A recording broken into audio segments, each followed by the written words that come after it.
Seorang komandan marinir di lini pertahanan terakhir Ukraina di kota Mariupol yang dikepung tentara Rusia merilis pesan video pada Rabu 20 April 2022 pagi waktu setempat.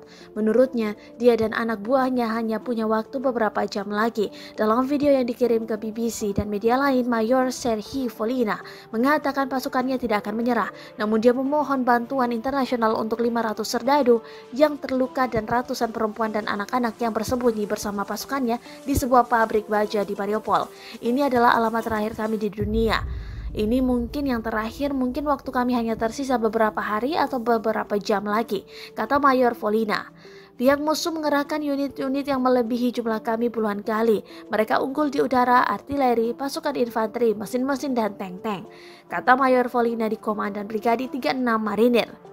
Dia tidak menyebut berapa banyak tentara Ukraina yang tersisa di pabrik itu. Namun menurutnya, mereka punya semangat juang yang hebat, akan tetapi kondisi mereka yang terluka sangat buruk. Mereka berada di ruang bawah tanah, mereka hanya membusuk di sana, ungkapnya. Pekan lalu, Presiden Ukraina Volodymyr Zelensky mengatakan kepada BBC bahwa dia meyakini sebanyak 20.000 orang boleh jadi tewas di Mariupol akibat gempuran Rusia di kota itu.